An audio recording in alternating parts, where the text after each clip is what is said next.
wanted to thank for the wonderful introduction by Elaine, and just for the support from her personally on this important issue, and for the organizers. Really, I'm so happy that you've managed to put together such an important event.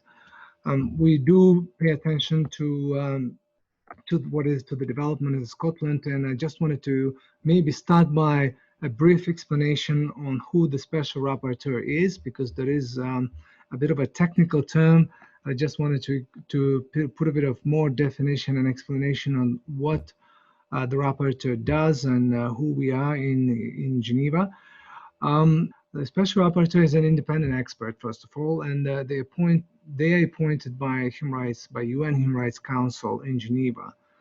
I don't know, many of you may know the Human Rights Council is a forum by member states who review the country situation of human rights across the world.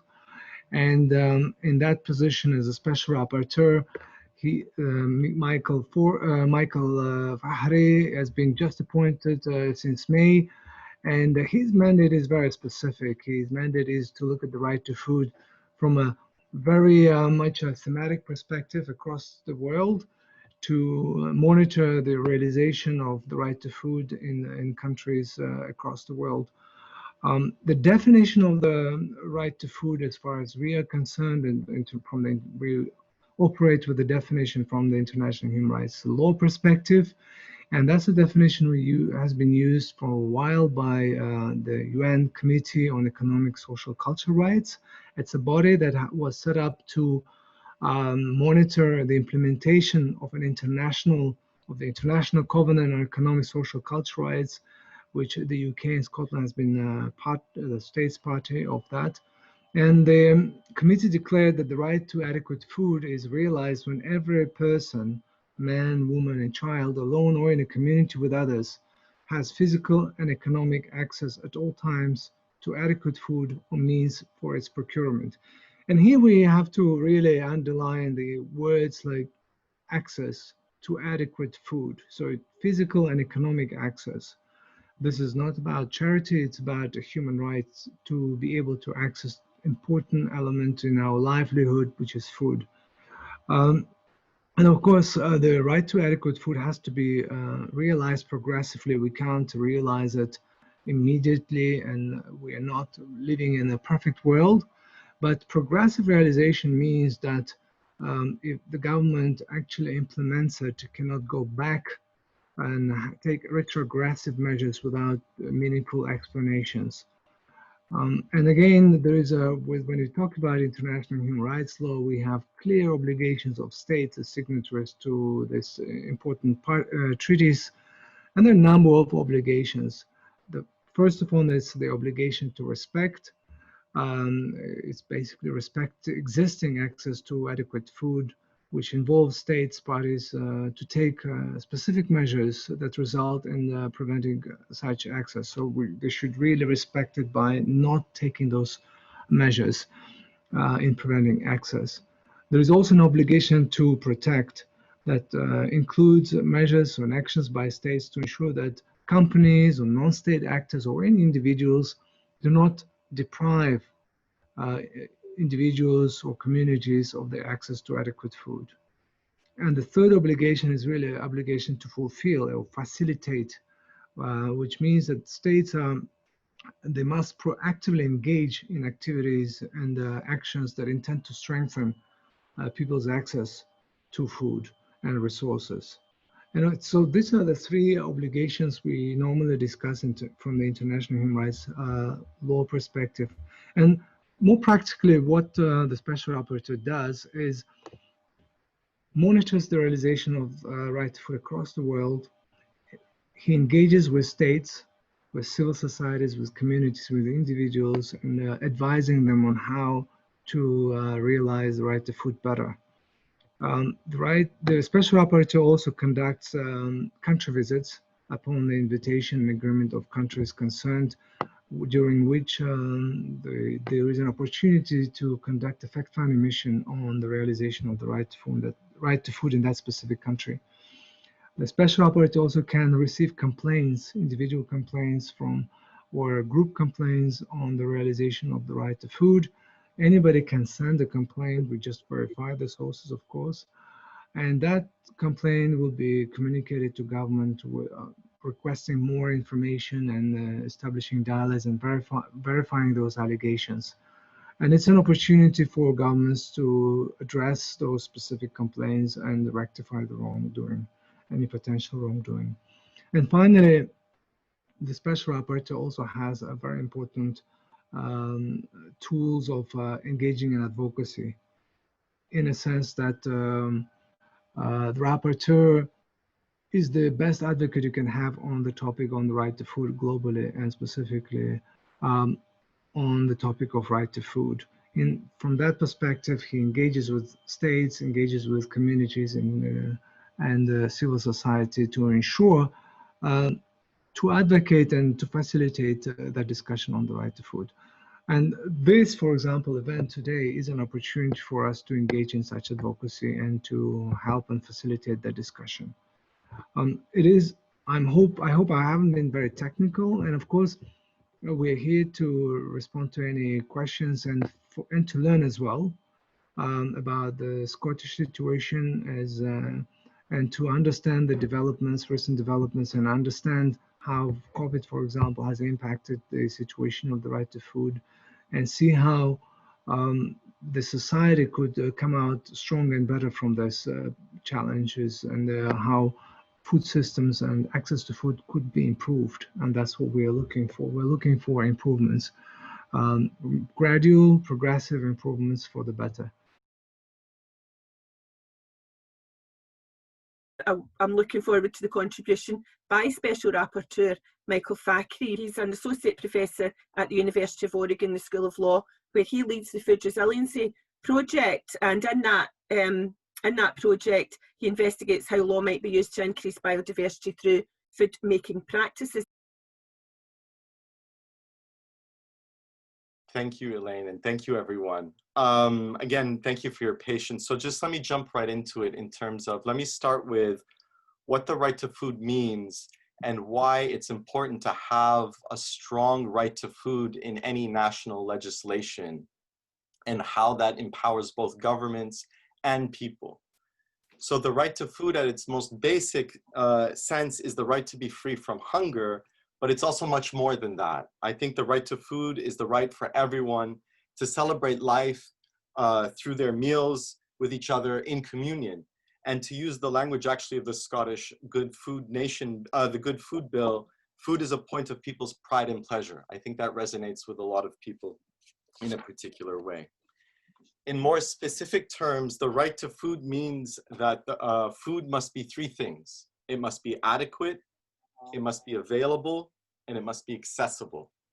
And so by adequate, food must be adequate, it means that people must decide for themselves what is appropriate food based on their own ecosystems, based on their own culture, based on their own daily life. So the idea of adequacy is to empower people to choose what type of food is good food for themselves. Food must be available, means that there must be a reliable source of food. And that can be in a bunch of different ways. We feed ourselves through various means.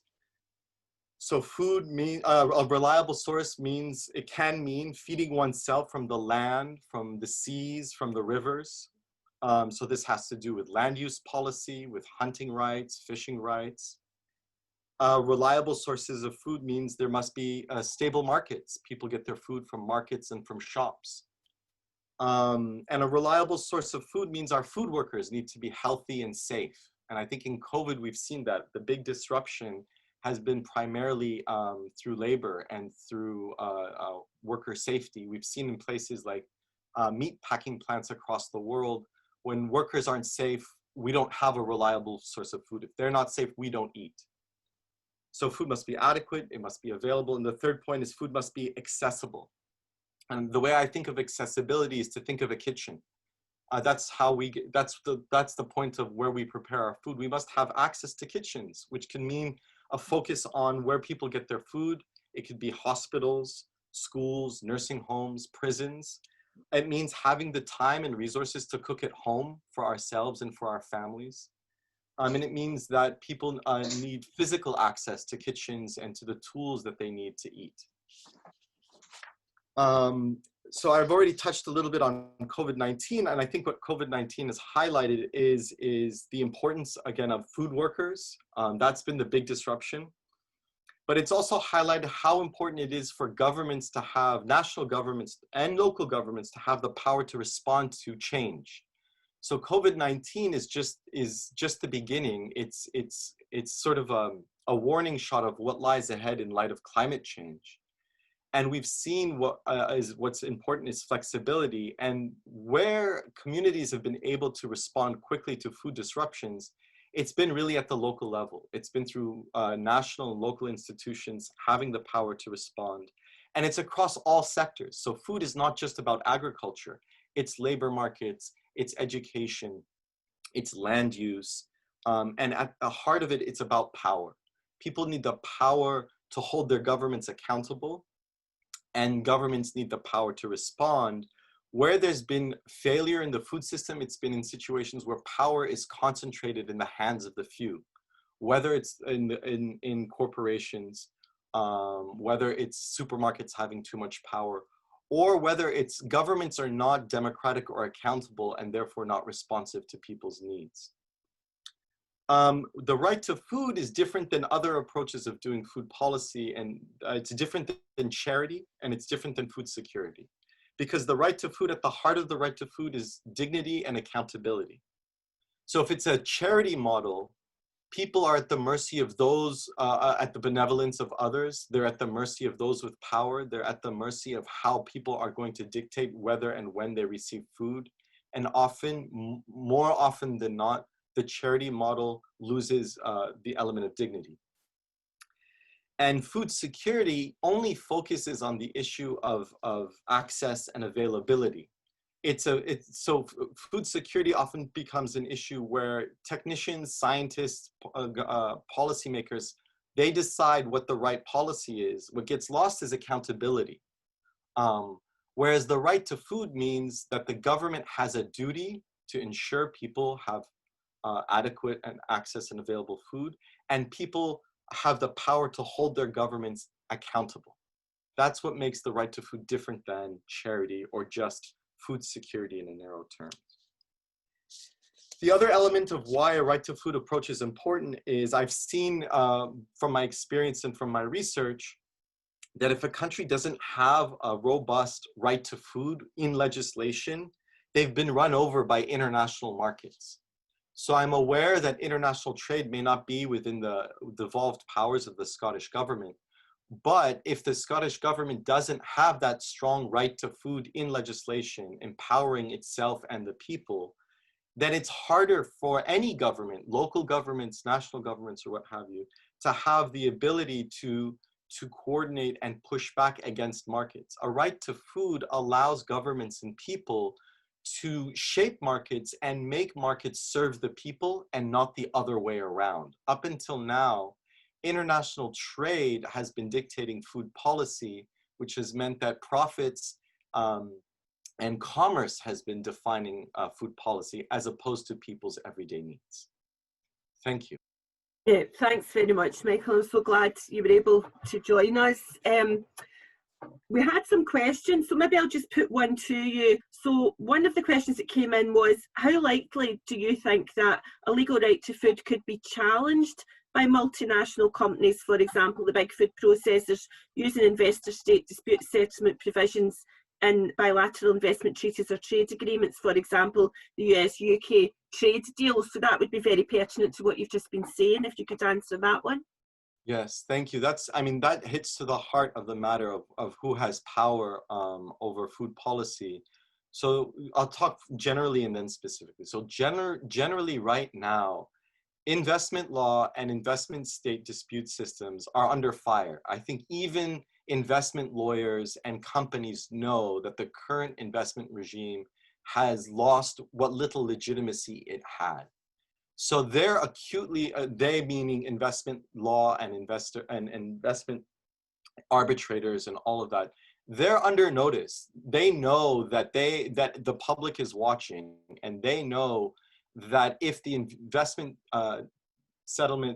dispute settlement system is used against public policy, that people will rally against it, and they will rally against these agreements. So it's not like the political landscape may not be like it was 10 years ago. So that's just to say that the investment community is a bit defensive and aware of its legitimacy crisis.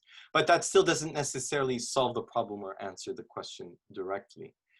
I think without a right to food, without the right to food in law, it makes it almost impossible to fight against it. So once you put it in law, once that right to food is in law, then you can have an argument. Then you have something to stand on and say, you cannot use investment law to trump the right to food. So it at least puts you into it gives you the tools you need to fight back. Without it, you've almost already lost. But of course, nothing can guarantee the political outcome. So I don't want to heighten people's expectations that if you put the right to food in legislation, therefore you've won against investment dispute system. But without it, you can't even get into the fray.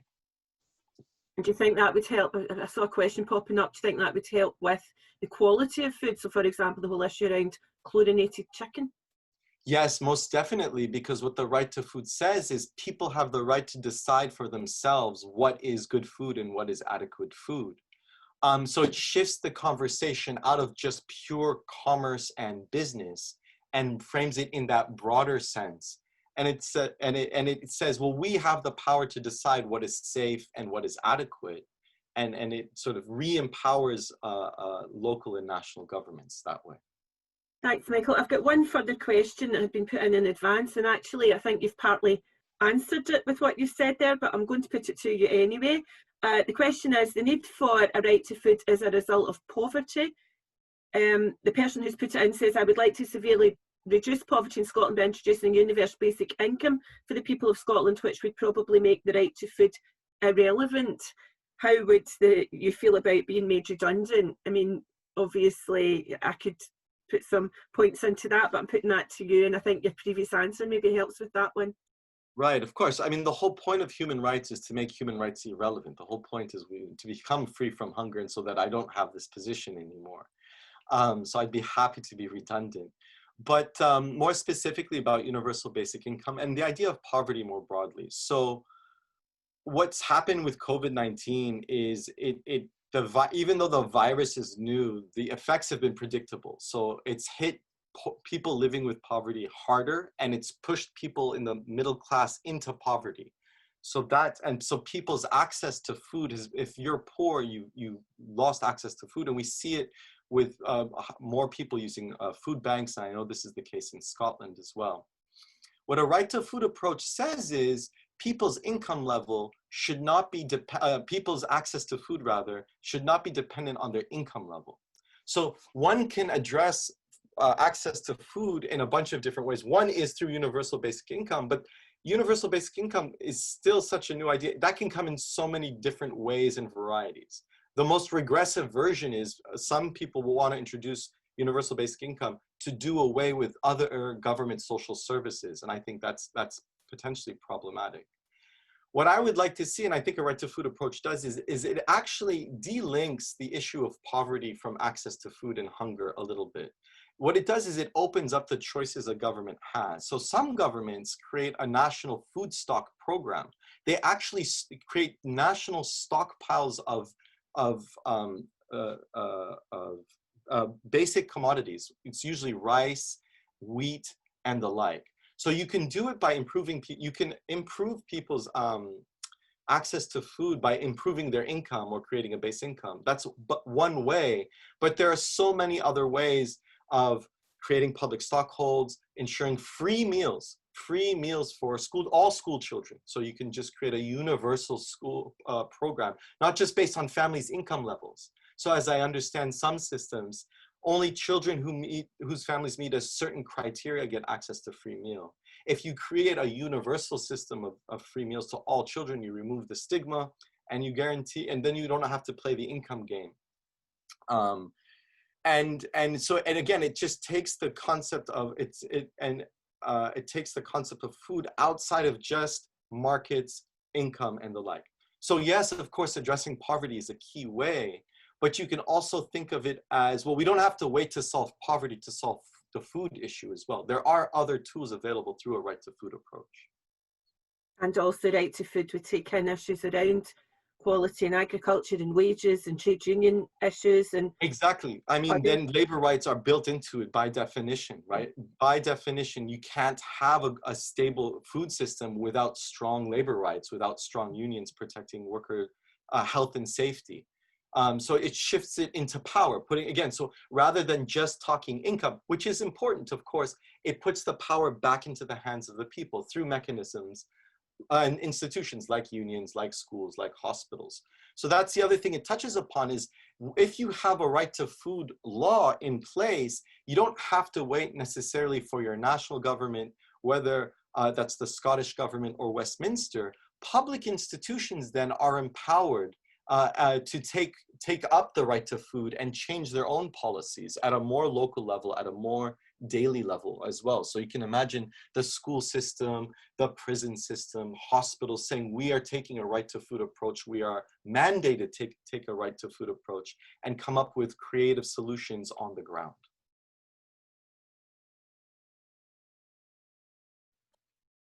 Yeah, Michael, I was just wondering if you could say a little bit more about some of the environmental issues connected to the right to food as you see them, and how that connects with the talk about green recovery after COVID.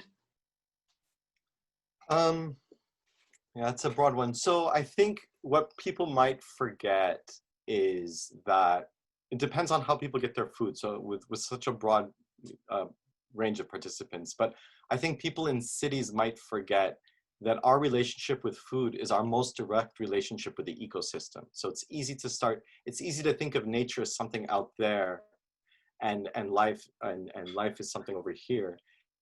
And how we eat, how we organize our food system, our system of agriculture, is our most direct and intensive relationship with ecosystems.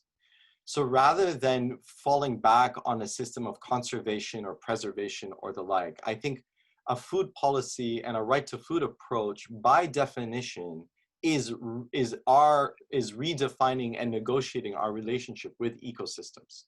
So one of the unfortunate things about the environmental movement of the past 20 and 30 years is it left out food. It just sort of didn't address food, or it was a very patronizing way of telling people what to eat in a way that wasn't sensitive to their daily lives. It was too narrow.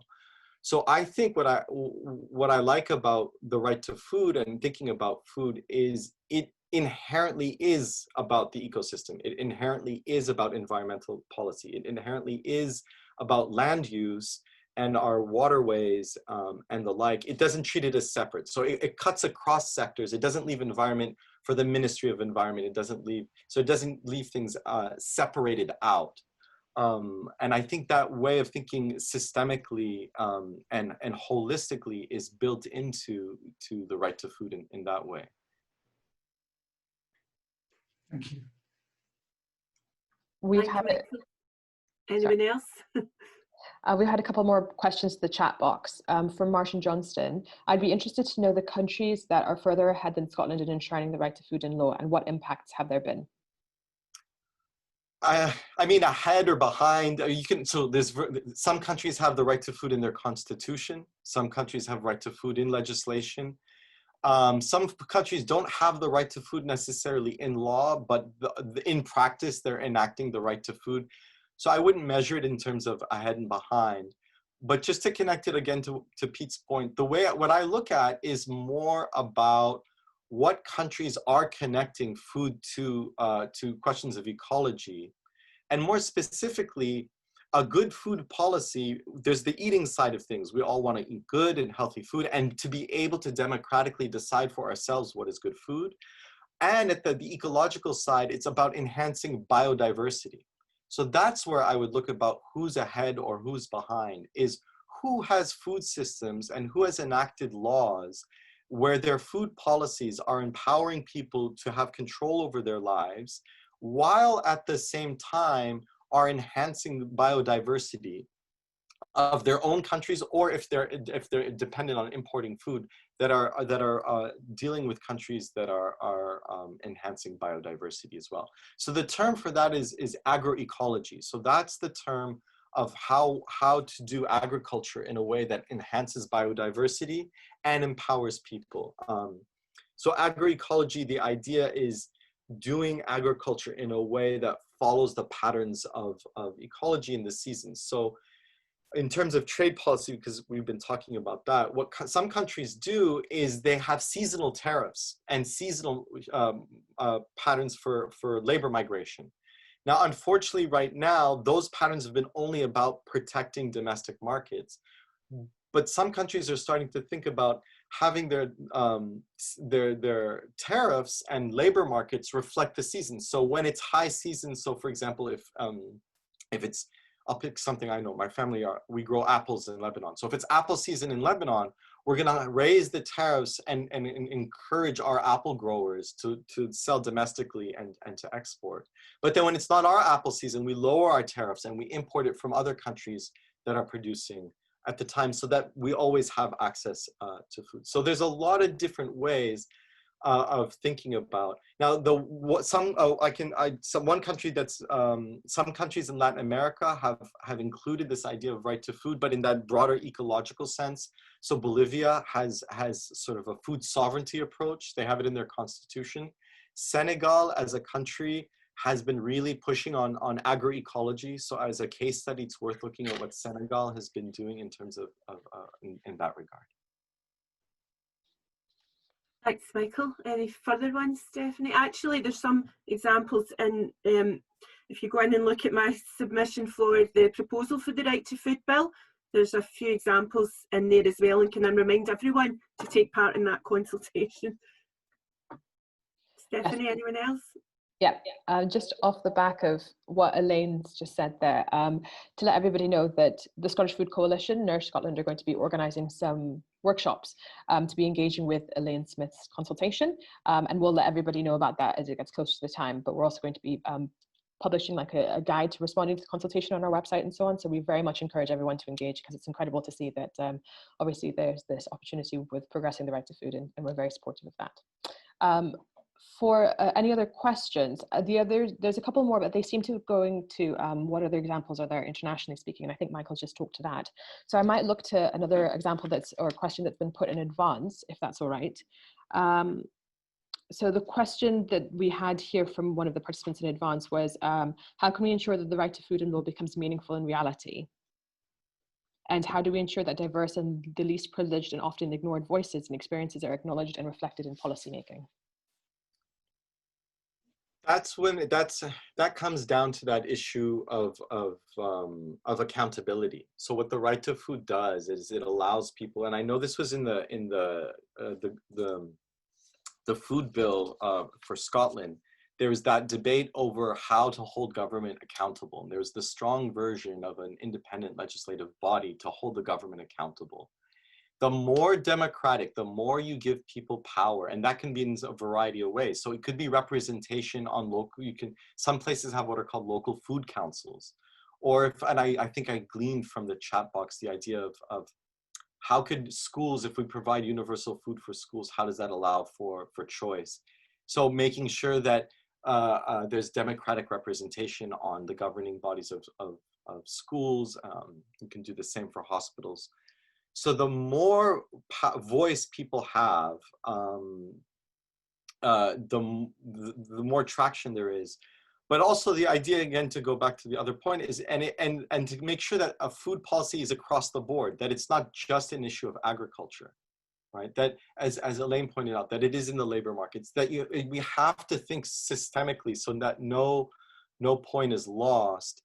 That's what will give it traction. So that mix of empowering people, empowering governments, and that relationship between the people and the governments being one of accountability across sectors and across ministries. So I've experienced this with governments, is they'll say, but food isn't within our portfolio. We don't do food. And I'll be like, you're the environment ministry. How can you not address food? So not to allow governments to play that game of saying it's not my portfolio, or I don't have the power.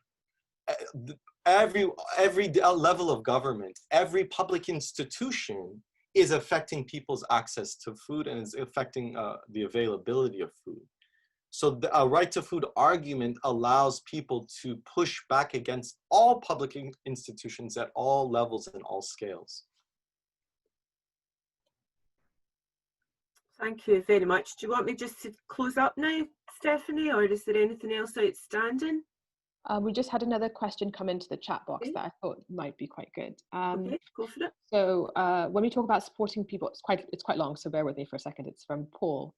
When we talk about supporting people to have more power to hold governments and corporations to account, I completely agree with this. What can the Special Rapporteur speak to on the topic of reducing the power of certain actors within the system? This might be strengthening tax policy so as producers have less power to make profit from unhealthy foods, and lobby governments to further loosen regulation, strengthen environmental laws so that companies have less power to pollute and produce in ways that damage the environment. That's, I mean, that hits to the heart of the problem, is how power is concentrated. So one thing I did mention is continue to strengthen trade union laws, and that's a direct way of giving people power. But second is to understand corporate law itself, the laws of how corporations are governed. Corporations are designed to limit people's liability, so they can act, it's easier to act with impunity. So the big question for me is, why was it that the meatpacking industry till today, even though we all know that meatpacking factories around the world in developed countries and developing countries are vectors for the disease, how is it that they're not, how is it that safety laws are not being enforced in these factories? How is it these corporations have so much power?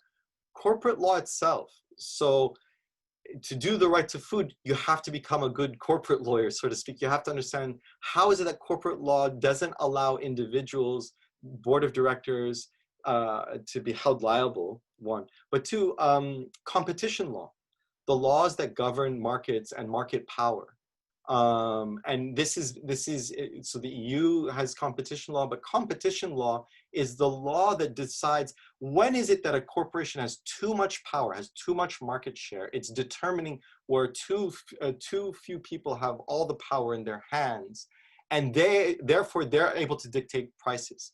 When is it that a supermarket is so powerful that they're dictating the price that they buy from farmers, shortchanging farmers, and then charging, and then they're determining what food people get? Sometimes supermarkets have too much power, and without strong competition laws, we really can't address corporate power. So yes, we need environmental regulation, taxation, and tax systems are a classic way in which power and wealth is redistributed. But to hit at the heart of the matter is corporate law and competition law. So market power, how the market is in and of itself constructed, and how markets allow corporations to have that concentrated amount of power. Thanks, Michael. Stephanie, anything urgent, outstanding?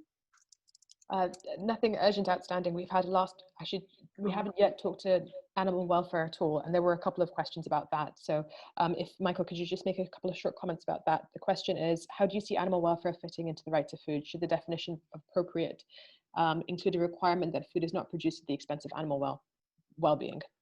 Yeah, I mean, so the biggest issue with animal welfare, of course, is factory farms, and the way we treat animals goes hand in hand with how we treat each other as people.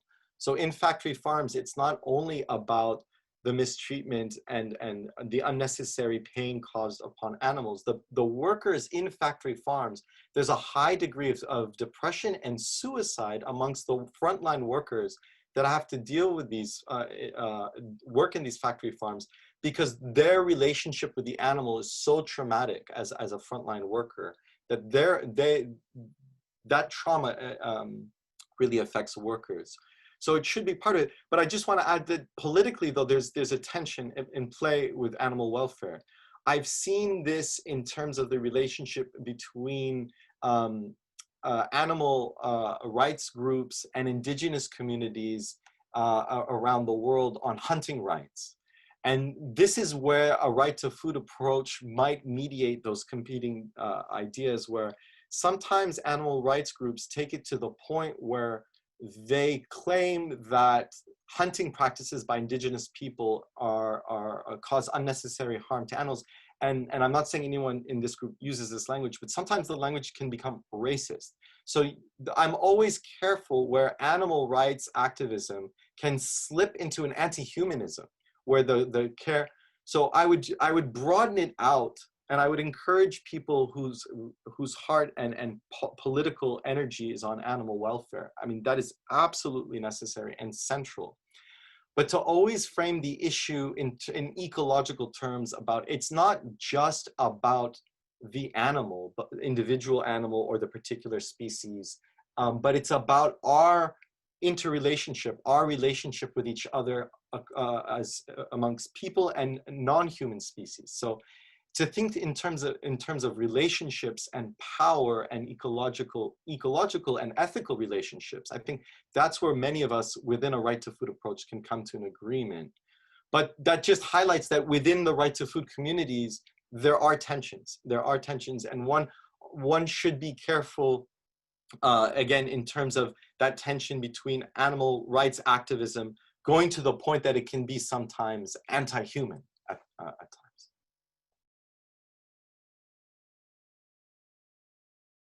Hopefully the people who've been on the event have enjoyed it, and it's been really thought-provoking and interesting, and for me it's raised a number of issues as well in taking the bill proposal forward. So as the chair, can I just thank Professor Fakhri and also his colleagues and also our panel speakers. Thank you very much to all of them for their contributions and for stepping in different ways. Can I thank you and your colleagues very much for organising it, and I hope that you'll be happy with the event, and I know we're getting a report in a few weeks' time, so that'll be fantastic. So thanks to everybody as well who stayed on the call for joining us. We obviously couldn't possibly have an event without the people joining the call and the interest that we've had in the issue, which I hope will now continue. So finally, can I just say to everyone, please take care and stay safe in these strange and difficult times. So thank you all very much.